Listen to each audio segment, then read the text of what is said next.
Hello and welcome to FFRF's Ask an Atheist. I'm Liz Cavell, Deputy Legal Director at the Freedom from Religion Foundation.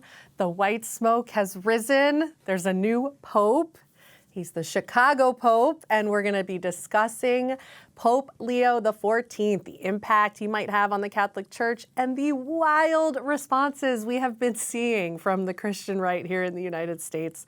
So joining me for this discussion is our Rapid Legal Counsel, Chris Line. Hi, Chris. And FFRF contributing writer, Kat Grant, is back to talk about Pope Leo XIV. So the culture is going crazy. We're going to talk about some of the funny and fun responses, some of the crazy responses, and then some serious talk about what this could possibly mean for both state-church separation in the United States and also the direction of one of our largest religious denominations here in the U.S. But first, let's kind of talk about, before we get into Pope Leo, the legacy of Pope Francis.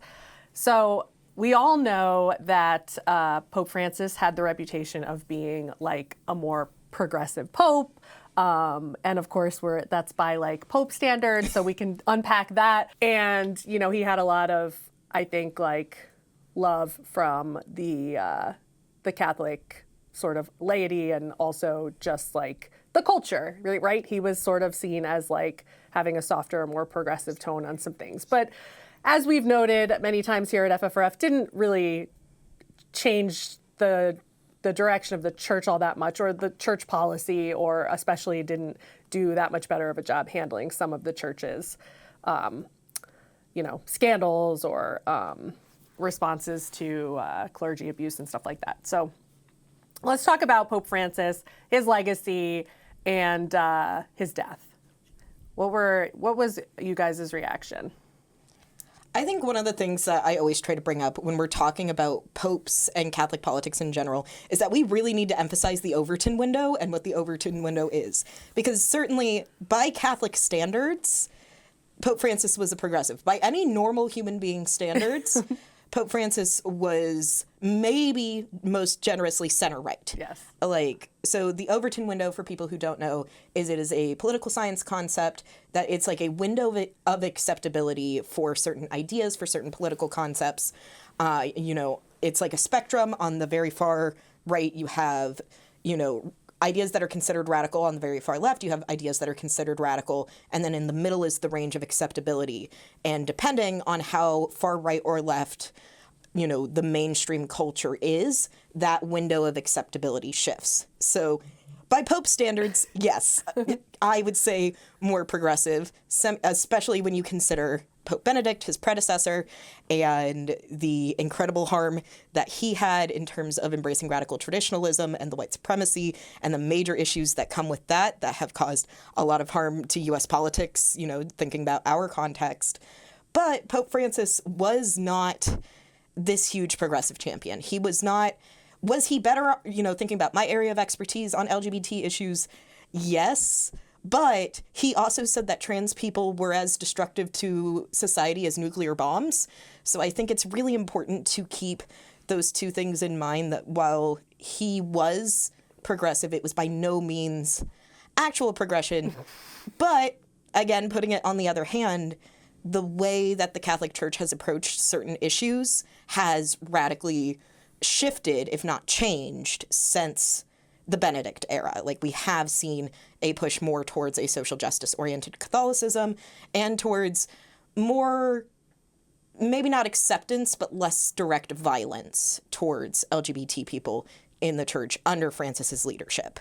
Right. Yeah, and that was kind of FFRF's take. We showed you just a second ago the clip from our press release that we did, but FFRF, after his death, we put out a press release and basically said, he wasn't what, he didn't reckon with everything that he needed to within the church, and that he kind of just put out this image that was possibly holding people in the Catholic Church, like people who maybe otherwise would have let go of Catholicism and moved away from sort of the regressive views. He was able to, through his progressive rhetoric, kind of hold them in. That's why FFRF, our official take in the press release, was basically, this is once again a good time to leave the Catholic Church as Francis is leaving. But, nonetheless, we still, should, it's an institution that we're all always going to have to deal with. And so, it's good if this new Pope can at least continue that sort of progressive view that Francis had and kind of like try to, in little ways, move the church forward or make it not as bad as it could be.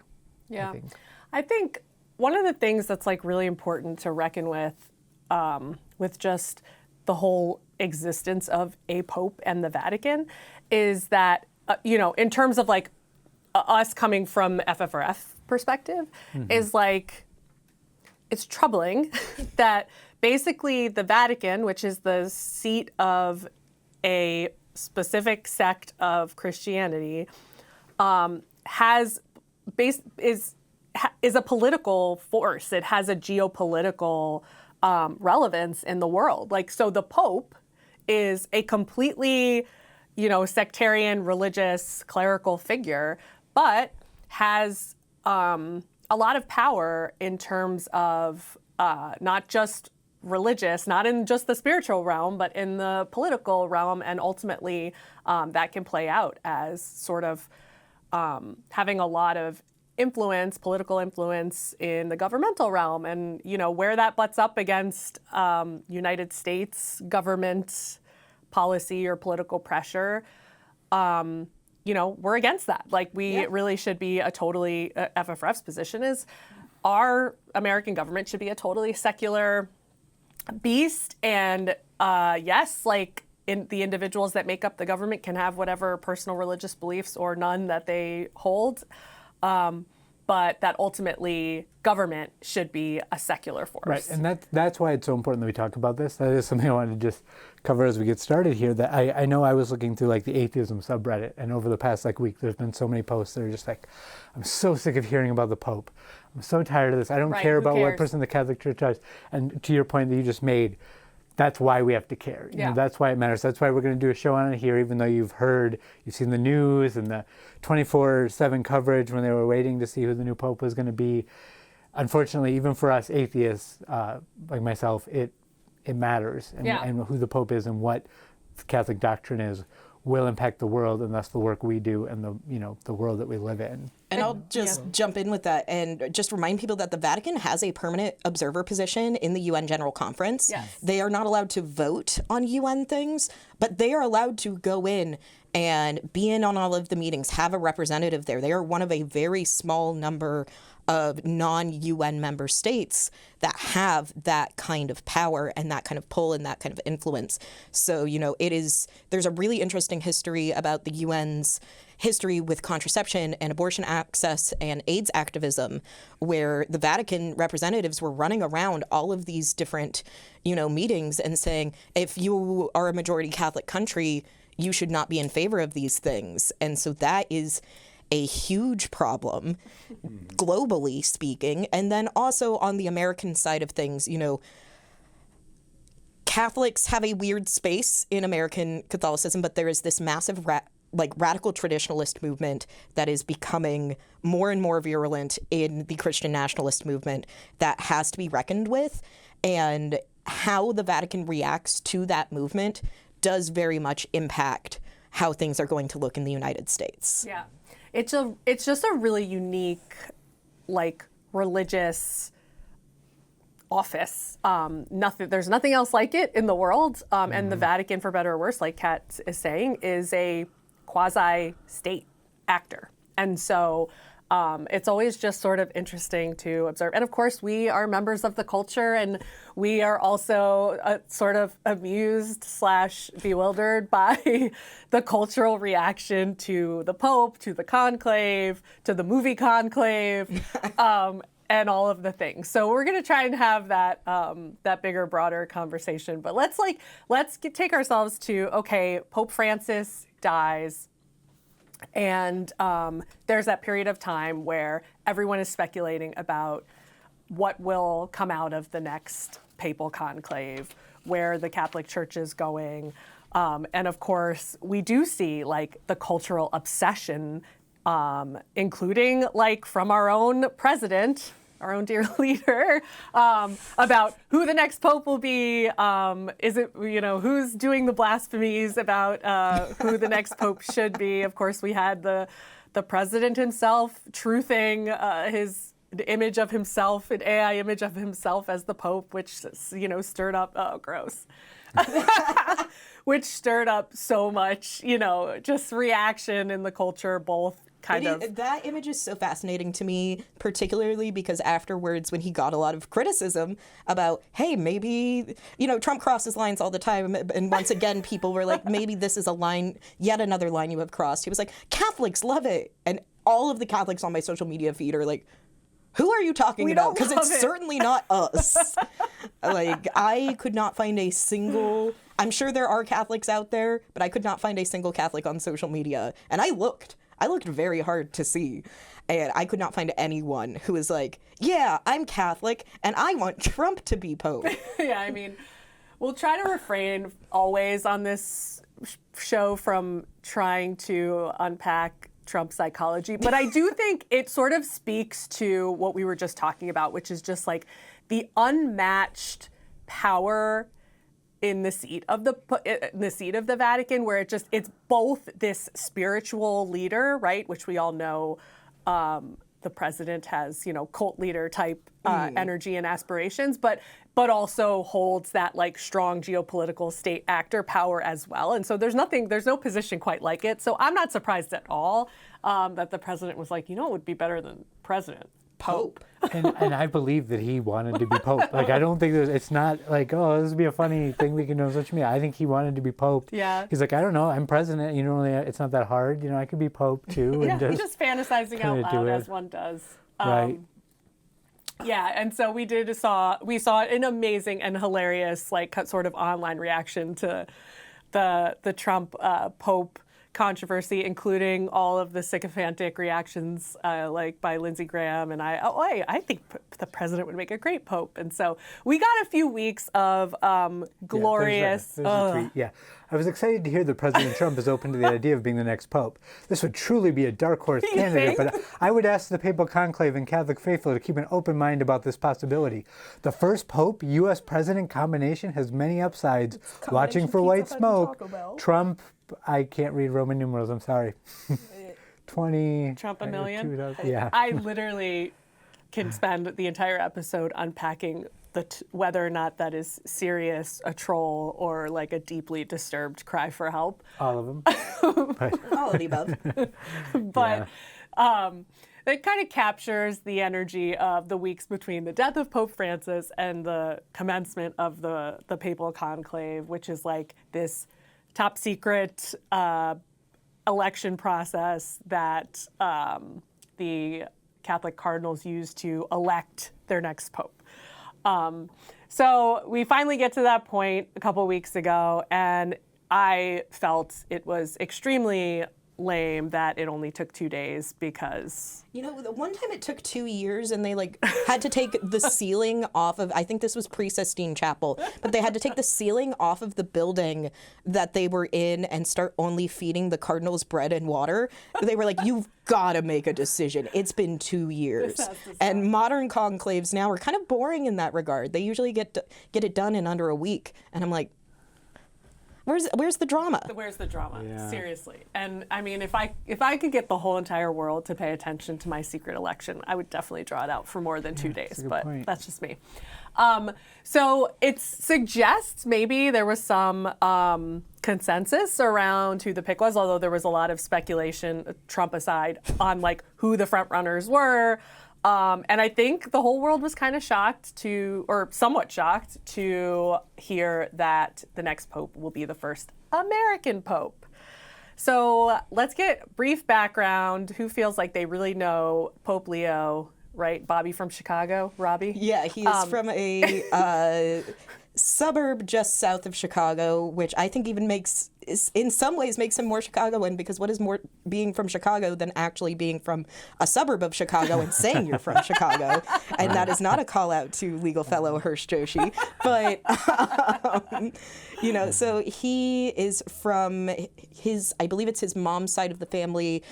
They are Creole from Louisiana, moved to Illinois and moved up to the Chicago area. And there's some really interesting like history of just race in America there, where they were actually able to change their racial classification from black to white at that point in time. He grew up very much in that kind of neighborhood. The suburb he's from is a historically black neighborhood in those Chicago suburbs.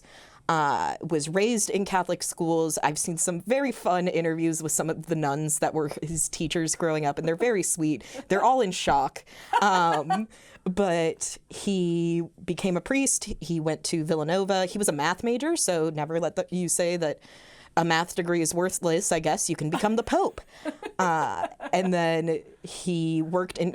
One of his longest stations was down in Peru, which is significant if you know anything about Pope Francis, who is from Argentina. He is our first Latin American pope, so the fact that his successor also is from Latin America, which is also the birthplace of the Catholic iteration of liberation theology. There are other liberation theologies that come out of the Black Civil Rights Movement in the United States, but there is something to the fact that he spent a lot of time in Latin America before then working within the actual institution of the Vatican. So, you know, he has very much been global in terms of his positions within the Americas, and then over in the Vatican, he is a dual citizen of both the United States and Peru. There has been some very interesting questions as to whether or not he will still be eligible to vote and if he will have to pay American taxes as Pope. So there have been some interesting questions surrounding that as well. But that's kind of like his overarching, here are the places he's lived, here are some of the big influences. Right. Well, related to that, I can't remember what I was listening to, but they're talking about someone is currently selling his house. Mm-hmm. And they had to pull it off the market because of the amount of offers that came in. Oh, like his child, one of his Yeah, child. someone owns it and was selling it and had to pull it off the market because now they're like, do we have to turn it into a museum or what are we gonna? Yeah, or, is it like the presidential library? Is it a historical sin landmark? to do something wrong It's with like this some, now? it's Yeah, like I some don't know. South Chicago bungalow that they. Yeah, it's just a nice, cute little house. Yeah. Yeah. Nice. Well, and so I think generally, Kat, you're like giving a more detailed version of this, but the vibe I've gotten as just non-religious, former Catholic, just I brush up against the culture but not supremely online, is that he's sort of in the mold of Pope Francis, was like the vast majority of the current cardinals was named a cardinal by Pope Francis, right?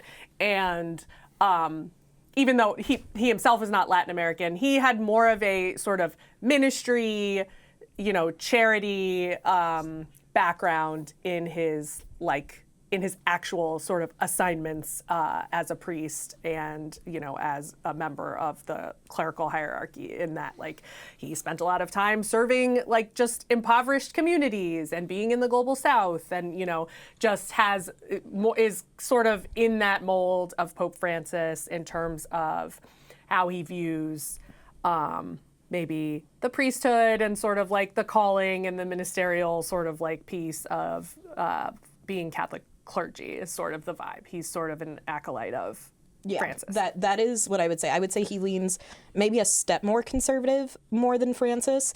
It's really hard to actually make a statement on how conservative he is or not, because a lot of his public statements that people are pointing to right now are from 2012 and 2013, which was the height of the Benedict era. And I want to be clear, I don't want to do free PR for this guy. Yeah. He is a part of a massive religious institution. He has enough PR going for him. Yes, true. But I think people do forget that even in 2012, Obama was not open to same-sex marriage. Totally. He was not publicly supportive of same-sex marriage. So things could have changed. Some more left-leaning advocates for, say, same-sex marriage and trans rights, like Father Jim Martin, have come forward and said, we think that there has been change in the past decade, which also, it's a long time from 2013 to 2025. So that is a piece of the analysis. That being said, I do find in my research that he does lean slightly more conservative. I think the College of Cardinals was looking for someone more conservative or at least more moderate than Pope Francis. But again, we're talking about Overton Windows here. So he is still by, cardinal standards, more of a progressive Yes. than some of the other, even American cardinals. Yeah. We could have had Burke. And Burke, for people who don't know, he's a Wisconsin-born cardinal, was Archbishop of St. Louis, he was Donald Trump's real pick for Pope before he was like, I would like to be Pope, and has there would have been much worse consequences if Burke had been made Pope. So, he is not a mega traditionalist. Yeah. He is, and I'm going to throw some Catholic jargon around, but I think it is important to note that he is, a pro novus ordo, which is Mass that's not the Latin Mass, which that has become sort of a dog whistle for radical traditionalism and for white supremacy within the church, is the use of the Latin Mass. He is pro, taking communion on the hand, not having women cover their hair in church. He's also one of the only bishops that, as bishop, actually, walked the walk on putting more women into leadership. Under his leadership, every bishop has a group of people, like a council underneath them, that is in charge of putting together recommendations for new bishops. And he is one of the only bishops who ever put women on that council. So,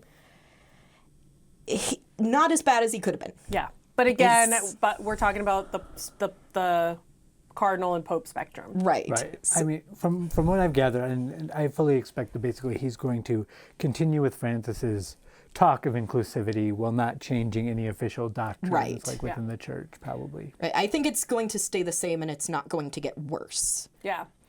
Well, so let's talk about what we do know about Pope Leo's sort of views or inclinations or things that he's said or done as a Catholic cleric about same-sex marriage, LGBTQ rights. You kind of touched on this, and also handling of clergy abuse scandals, because it does seem like anyone who has been a priest, a parish priest, a cardinal, or at any level of Catholic leadership has probably touched some clergy abuse scandal somewhere, somehow.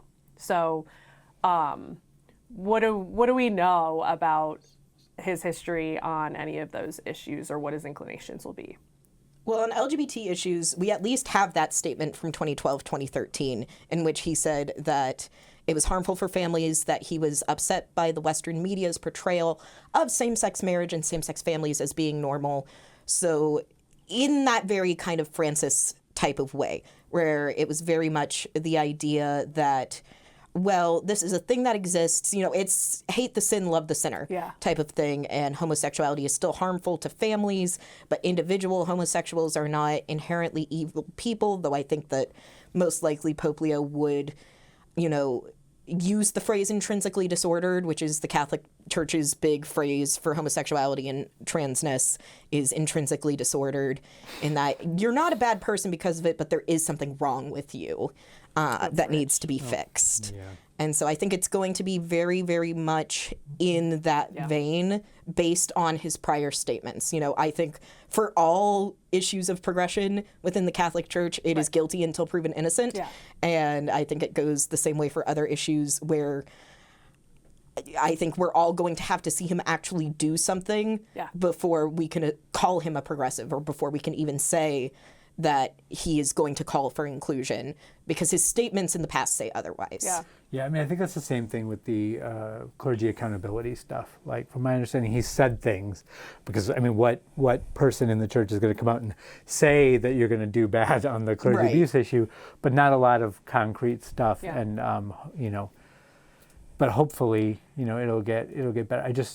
He does have, there are some mixed allegations on his handling. From what we understand, he was never directly, he is not someone who has ever been credibly accused of personally abusing anyone, but he has a history of poorly handling credible abuse. One of the big cases was he approved housing for a credibly accused priest in Chicago that was near a school. Did not inform the school, did not inform any higher-ups in the area. That priest did have a one-to-one monitor, but frankly, that is not enough. That is nowhere near enough. And then he has been massively slammed, and I think rightfully so, for his handling of sexual abuse allegations when he was a bishop in Peru. There have been women that have come forward and said that they tried to seek help and that he did not adequately help them. Yeah. And so I think that you are not, like we were saying, you're not going to find anyone who is free of that in the Catholic hierarchy. Right. But again, it's if he wants to actually prove that he has at least learned from that experience, there needs to be a lot of direct action, and there needs to be a lot of direct action fast. And I do not think we are going to get that. Right, Yeah. and I mean, obviously, leadership is a lot different than being a cog in the, so Right. not to excuse anything you did wrong, but there's a difference with, what you have to do as a part of being a part of this organization, whereas like, now he's the head of the organization, so like, as you said, like, if he wants to do something, he can do it, or at least push for it, so we'll see. Hopefully we can see better stuff. Well, what do we know, or if anything, or what can we are there any tea leaves to read about sort of his approach to interfaith dialogue, or just like from like what we would think of as secularism? Well, one thing I'll point out that you may have seen if you read Free Thought Now, FFRF's blog, was Annie Laurie wrote a blog about the fact that during his first Mass, he condemned those who live in a state of practical atheism, which I'll say as an atheist, not necessarily endearing, to basically imply. I think he said, even today there are many settings in which the Christian faith is considered absurd, meant for the weak and unintelligent. In these settings, a lack of faith is often tragically accompanied by the loss of meaning in life, the neglect of mercy, appalling violations of human dignity, the crisis of the family, and so many other wounds that afflict our society.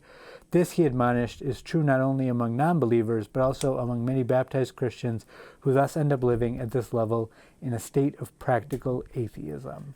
So rude.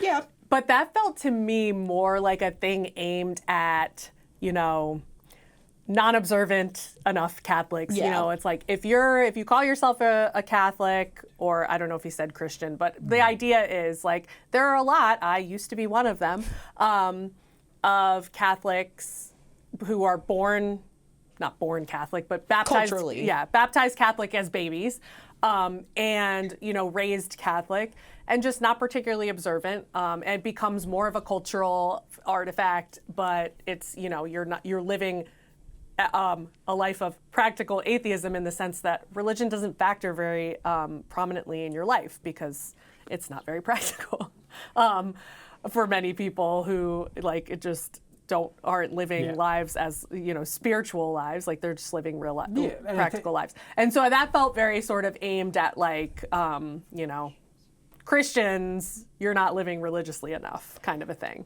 I also think it's important to remember with this statement that he's the Pope. He's not about to come out yelling, "Yay, atheism!" Francis in a did way. come out and say, didn't Francis tell a kid that his atheist dad was going to go to heaven or Yes, something? because he had his children baptized Catholic. Well, I'm going to have my children But baptized that's- Catholic, and then I don't have to join a religion, and I can still, But Sounds like a deal. It's very much, I know. it's cow farm. There's going to be cows outside. Yeah, no, I know. That's how the Pope is going to react to secularism and atheism. Yep. I will say, thinking again about like following the line of Pope Francis, I have seen indications that he is, his statements in his homily regardless, open to, on a practical level, opening interfaith dialogue, talking to people, non-believers, people of other faiths. That is one of the big shifts of Vatican II that a lot of radicalists want to reject, is the idea that you do not have to be Catholic to be a good person. Yeah. And so he very much does seem in the post-Vatican II camp of, we have to be able to work together. Religious tolerance is very important. And I think not to the level that we want, but the idea that state-church separation should exist is also going to play a role in that. So, I think that when it comes to, interfaith dialogue, I think he is very open to it. What I am curious about, and we're kind of going to get into that in this next bit, is how are Christian nationalists in the United States going to react to the idea of open dialogue and religious tolerance? Well, Kat, we got a little taste of that. We have to talk about the absolute like meltdown of the Christian nationalist far right, American edition, the online MAGA right, to the news that the white smoke was up and the Pope was this guy, Robert Prevost from Chicago, Pope Leo. Woke Marxist Pope. Yes, totally woke and Marxist, as we've been discussing.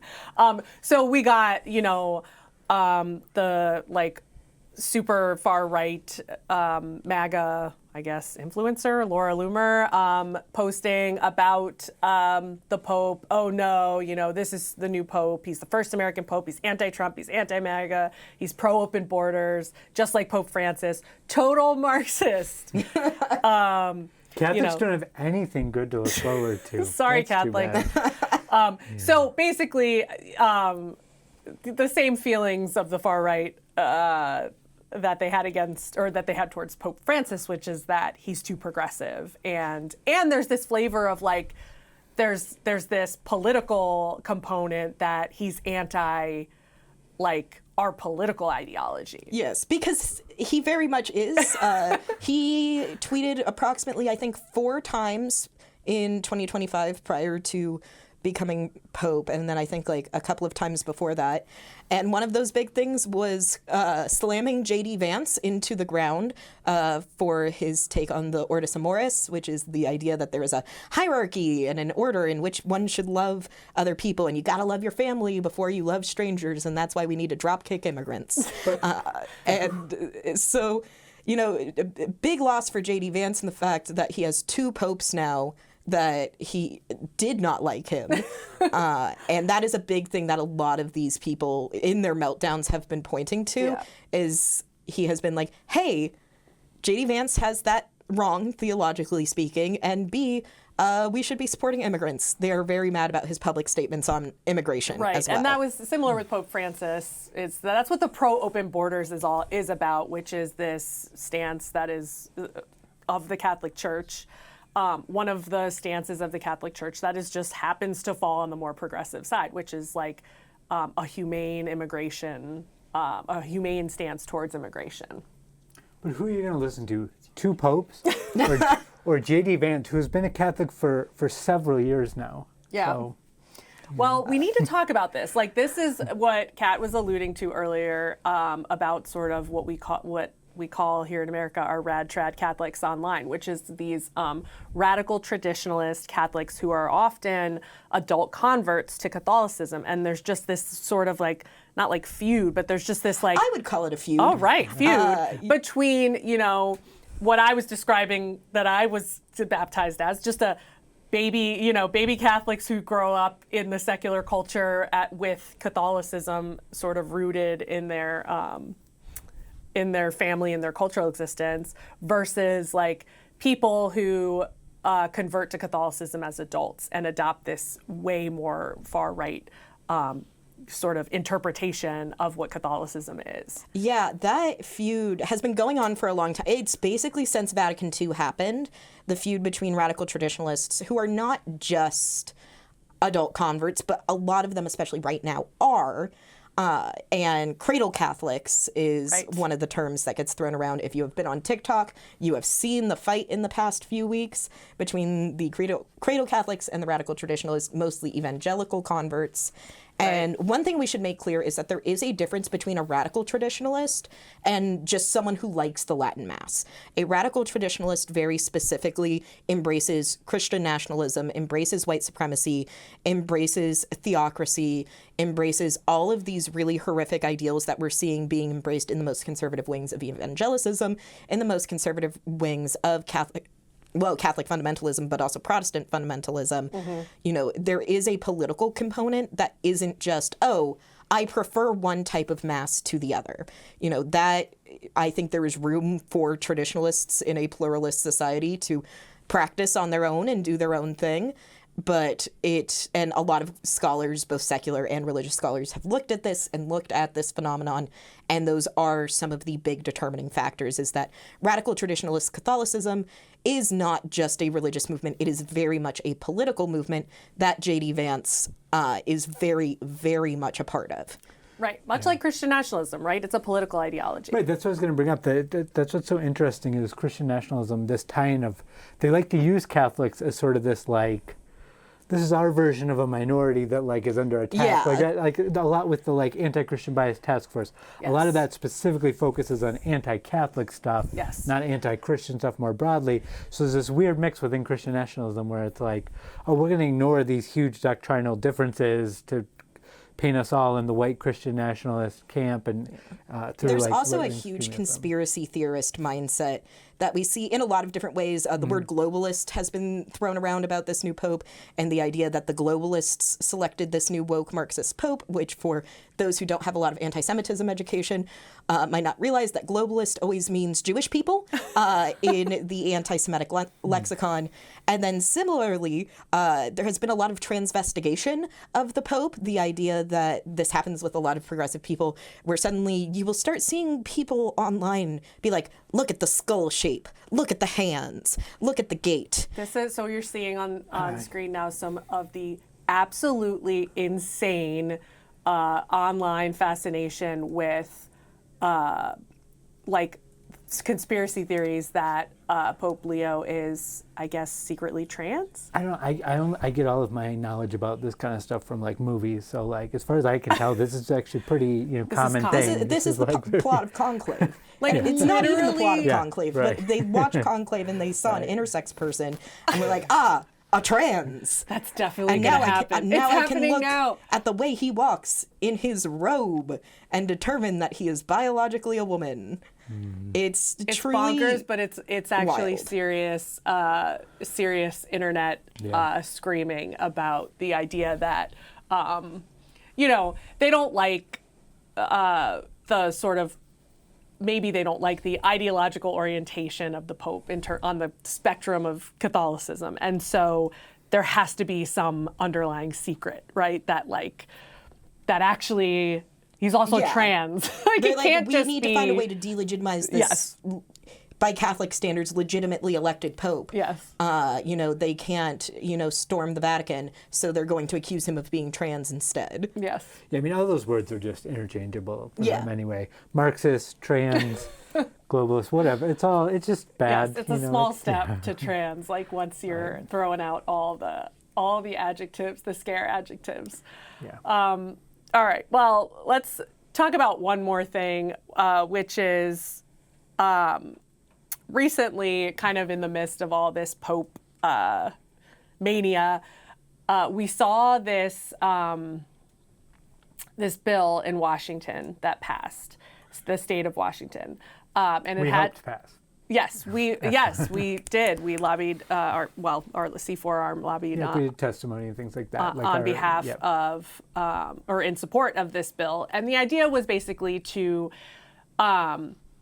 add priests or take away the exemption of priests under the mandatory reporting laws, meaning that priests, like other professionals with authority over children, or that would learn of child sexual abuse, are required by law to report that to the authorities. So many people in professional positions are under mandatory reporting laws, like medical providers and teachers, and all kinds of adults that might learn of child sex abuse. So this bill was to make it so that priests were no longer exempt from that law.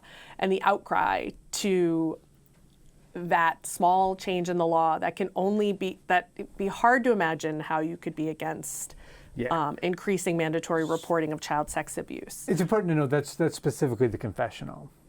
Right. It's like right now, if a priest is just hanging out in the church and gets told about child They're a abuse, they mandatory can and will reporter. report it. If they take a few steps over and get inside the box, now if they hear about it, they once confession starts, that is considered to be under the seal of confession, the same way that if you confess to murder. Yeah.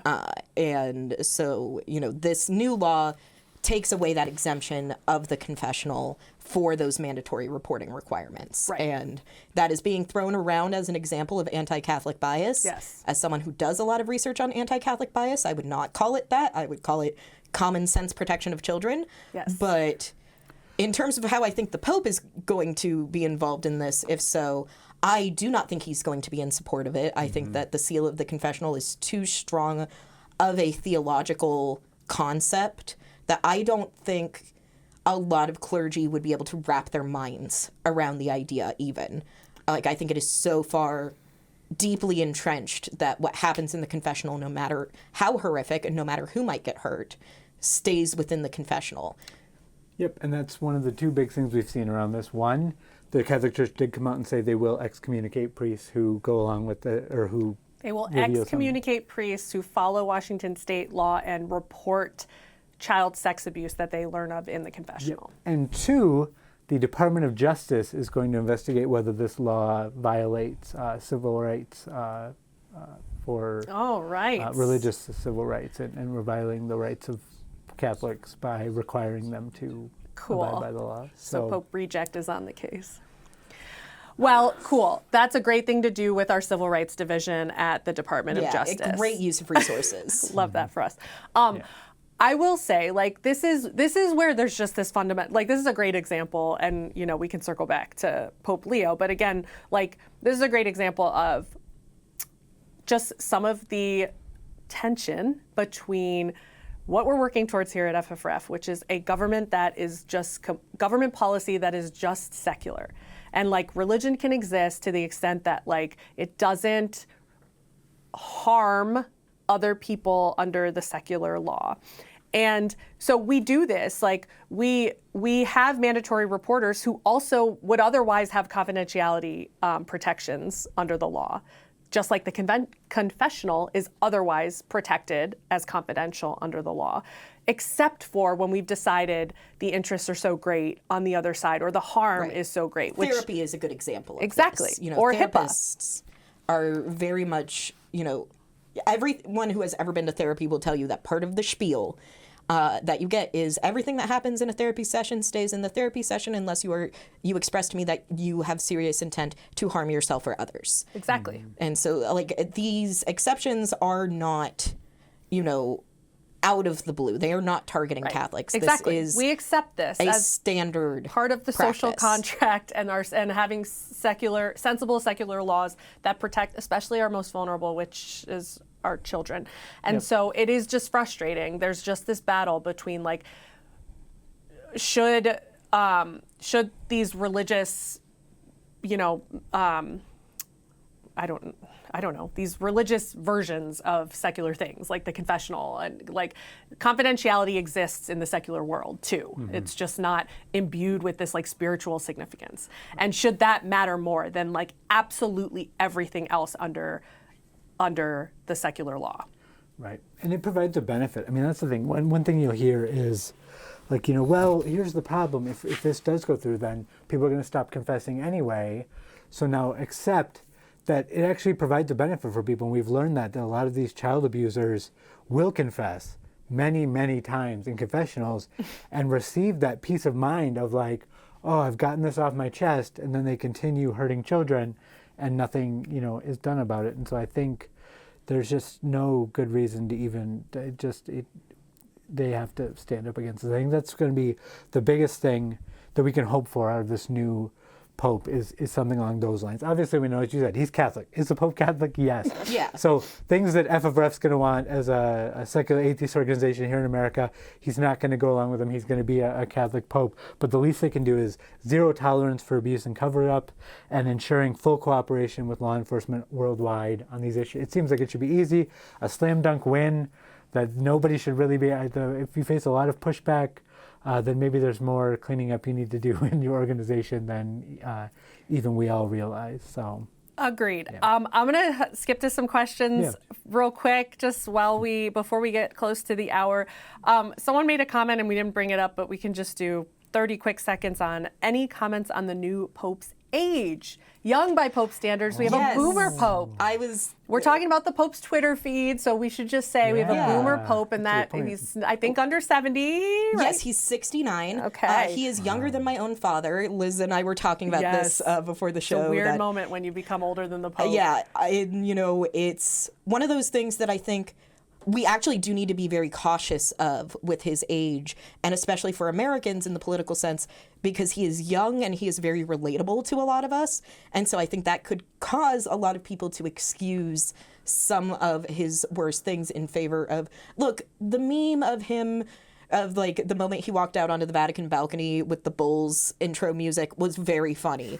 But we also need to remember that as relatable and energetic, we've not had an energetic Pope for so long. We are looking at someone who will probably have time-wise the same level of impact as John Paul II, which, Pope John Paul II was Pope for forever. Yes. I only dealt with him for a few years. Like, he was on his way out when I was born, but we are looking at someone who is going to define a generation of Catholicism. Yes. Whether we like the impact of Catholicism or not, it has an impact. So that age portion, I think, has its merits and its drawbacks. I think that it could lead to a little bit more progressivism, but it could also lead to people ignoring things that he really needs to be called out on. Because think about any other 69-year-old Catholic man you might know in your life. Not the most progressive egg in the batch, probably. So, just there's a balance with that. But totally. Definitely a young, energetic, by Pope standards, I think he still plays basketball, type of Pope is new and different. Yeah. And just a caveat that his longevity as Pope will be determined by whether or not he ends up meeting with J.D. Vance at any point. Yes. Probably. And that is just something he's got to think about. You know? Totally. Sounds like he understands that and is so drawing those boundaries early and often. Okay, we kind of touched on this. Why should atheists pay attention to changes in church leadership like this? And I think we captured this, but if there's anything more to say on that, like, for better or worse, they are a geopolitical force in the world, and it affects American government, it affects American politics and geopolitical relationships. Particularly for FFRF, obviously the state church thing matters a lot. If the Pope tells all the Catholics to abide by governmental authorities and respect the separation of church and state, that can make a difference for a lot of people, versus if he says, if he becomes sort of the Christian nationalist, well, wouldn't be Christian nationalist because of the globe, but it gears more towards the actually religion's more important than your secular state, and you need to prioritize that totally. over that. I think it's also important, very briefly, and I know we are rushing through a lot of things to get through time, but the Pope does have an influence on the United States Conference of Catholic Bishops, which is, and has been for a long time, far more conservative than the Vatican. But still, and I think this was part of the calculus by the global church, if he can get the United States Conference of Catholic Bishops to fall in line and back off of being so heavily involved in conservative politics, that is a lot of money in the pockets of Christian nationalist candidates. That is a lot of money in the pockets of really far-right anti-state church organizations across the country. So that does play a very huge role. And I was asked this same question a while ago when I wrote on this topic over on my own blog. But yeah, none of us get a vote on it, but we still need to know so that we know how to strategize moving forward. And I think that is the biggest thing, is you have to know thine enemy, thine neutral person, thine guy on the other side. Right. You're so right. The institution of the Catholic Church in American politics is a massively influential political force. So for better or worse, this matters for all of us living here in America. Yeah, and I just would like less children to get hurt, just in general. That's also would be good, because I think everybody can kind of be on board with that. So I'm going to do one more question and then we'll wrap. And this one kind of captures several, which is, do you think the choice of Pope Leo was a conscious effort in any way from the church to react to the rise of Christian nationalism in America, or, in any way to sort of push back or, present any sort of obstacle to the Christian nationalist Trump movement? Obviously none of us were in the room. They slammed the doors very dramatically. Did not get for the invited theater. to the conclave. I got no invite to the conclave. I feel very snubbed. But I very much think that was a huge part of the calculus, was seeing how dangerous this radical traditionalist movement. It's not just in the United States, it's all over the world. But right now the United States, in whatever weird way we do, still holds a ton of power. And I think the church is very conscious of that. because again, they could have picked if they wanted an American pope, they could have picked someone like Raymond Burke if they were flagging that they want the entire institution of the church to go in this more hyper-conservative direction. So I think by picking someone who is more moderate, who has been actively critical of the Trump administration, that was, in a way, the College of Cardinals putting their foot down. We can hope. I don't have any more information than that. Well, thank you so much, Kat, for coming and visiting us here in the studio. It's so good to see you. Always happy to be here. Tell our viewers, please, quickly before we go, where they can read your stuff, find you writing and blogging, and just generally learn about all things Kat. Yeah, so I write around twice a month for Free Thought Now, FFRF's blog, every year, and then I also have my own blog, transingboundaries.com, where I publish once or twice a week, depending on what's going on in my life and going on in the world. So you can find, my writing all over the place on the intersection of law, politics, religion, and queerness. Awesome. That wraps up this week's episode of FFRF's Ask an Atheist. A new episode of our broadcast TV show Free Thought Matters airs this weekend. FFRF co-presidents Annie Laurie Gaylor and Dan Barker will speak with clinical psychologist Mary Trump about how her Uncle Donald became the world's most dangerous man. As somebody who's known him my whole life, obviously, and as a New Yorker, what happened in 2016 was unthinkable. In 2015 and 2016, I had many conversations with my Aunt Marianne about how absurd it was that anybody would vote for Donald, that he would ever get the Republican nomination. We thought it was a joke. We thought it was a publicity stunt because it always had been in the past. And, to use my aunt's language, he's a clown. And nobody's going to take him seriously. What we didn't understand is how other people outside of New York thought. We didn't realize that people outside of New York bought the myth perpetuated by The Apprentice, for example. You'll be able to watch that episode on TV stations around the country this weekend and soon on the FFRF YouTube channel. And don't miss our weekly radio show, Free Thought Radio. You can find Free Thought Radio at ffrf.org/radio or wherever you get your podcasts. And be sure to check out the latest episode of We Dissent, the only podcast hosted exclusively by women constitutional lawyers, including Liz, discussing state-church separation. Listen and subscribe to We Dissent wherever you get your podcasts, or check us out online at we-dissent.org. Finally, if you want more information about the Freedom from Religion Foundation, check out our website at ffrf.org. If you're already a member, thank you. And if not, please join us. We will see you next time on FFRF's Ask an Atheist.